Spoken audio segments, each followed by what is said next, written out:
Assalamualaikum warahmatullahi wabarakatuh. Waalaikumsalam. Terima kasih.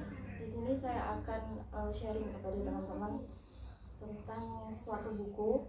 Yang buku ini udah banyak banget direview oleh youtuber maupun banyak banget seliweran di TikTok ya. Jadi kesempatan kali ini saya mau sharing tentang social skill. Cara untuk mempunyai social skill yang bagus. Diambil dari buku How to Win Friends and Influence People by Dale Carnegie. Ini menurut saya buku ini sangat relate, walaupun ini udah dirilis tahun 1900-an tapi masih relate di zaman sekarang. Ini social skill itu bisa jadi skill nomor 1 yang bisa bikin kita sukses di dalam dunia karir atau finansial. Jadi ada 5 poin yang ingin saya sampaikan.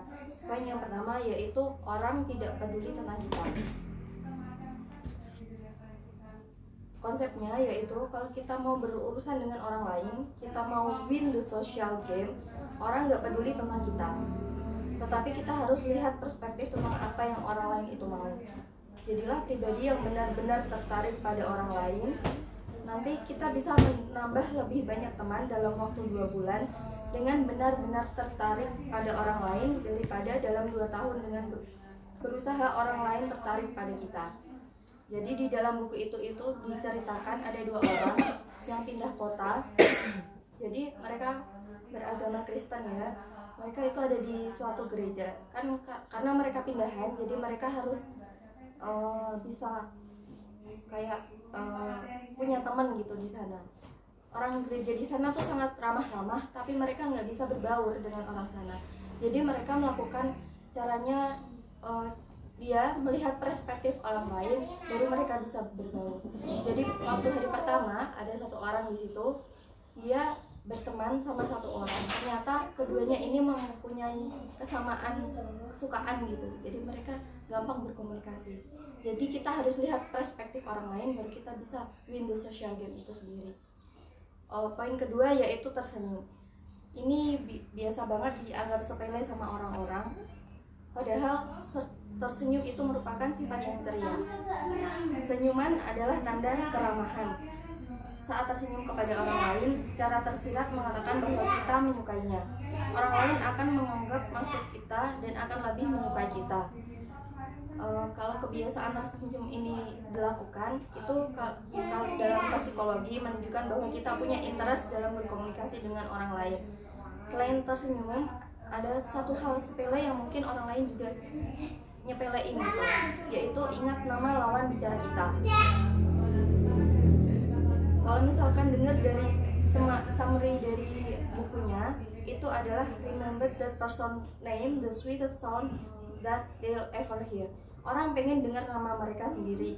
Ingat bahwa nama seseorang bagi seseorang tersebut adalah suara terindah yang paling penting dalam bahasa manapun. Ini di dalam buku itu nyeritain tentang seseorang karyawan. Dia itu gak suka banget tersenyum dan dia bukan orang yang ramah. Jadi dia tuh sulit banget untuk berinteraksi dengan lawan kerjanya gitu. Jadi di situ dia mulai di suatu pagi dia mulai ingin membuat kebiasaan baru dengan tersenyum dan mengingat nama orang. Dan itu berhasil membuat dia bisa pede dan mempunyai teman yang banyak di hari itu juga. Poin ketiga adalah jadi pendengar yang baik. Jadilah pendengar yang baik saat orang lain bercerita. Dengarkan apa yang dia sampaikan dengan penuh perhatian. Tunjukkan minat kita atas apa yang dia ceritakan. Ungkapkan antusiasme kita atas apa yang dia sampaikan. Poin keempat yaitu resolusi konflik. Jangan pernah terlibat adu argumen dengan yang berkepanjangan. Semakin banyak argumen yang dimenangkan, maka semakin sedikit kita mempunyai kesempatan untuk win the social game.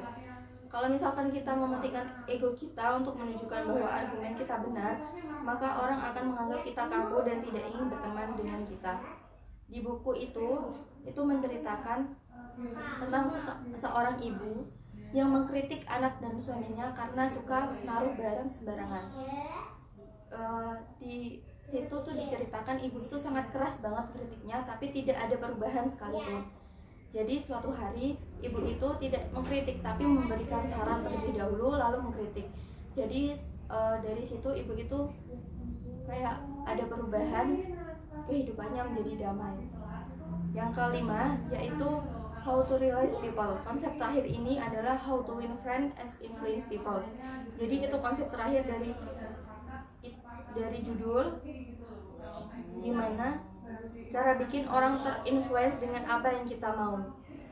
Misalnya kalau jadi kan kayak gak mungkin nih orang mau ngikutin kita gitu ya. Di dalam buku ini tuh menceritakan gini, kalau misalkan saya seorang perokok dan Sylvia ingin merokok, saya tidak akan langsung bilang kamu jangan ngerokok, merokok itu gak baik, pasti begitu kan. Tapi nanti Sylvia bisa menyanggah, tapi kan kamu ngerokok, ngapain saya nggak boleh ngerokok. Jadi hal yang perlu saya lakukan adalah saya ngasih tahu negatifnya terlebih dahulu.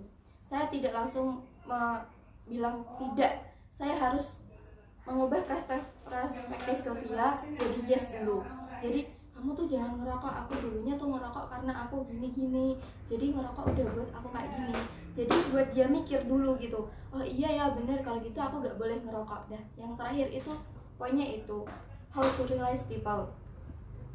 Jadi di dalam buku ini tuh bagus banget, tapi ada tadi di poin kedua itu yang tersenyum sama mengingat seseorang. Kalau di buku ini itu kan ada dua versi ya. Yang di buku ini tuh kita harus kayak hati-hati gitu ke orang. Kadang orang kan mikir kayak, oh orang ini tuh kayaknya ngebaikin kita tuh ada maunya gitu. Jadi kita juga punya genuine interest dari diri kita sendiri supaya orang lain itu percaya kalau kita itu baik. Gitu sih dari saya. Terima kasih. Wassalamualaikum warahmatullahi wabarakatuh. Waalaikumsalam.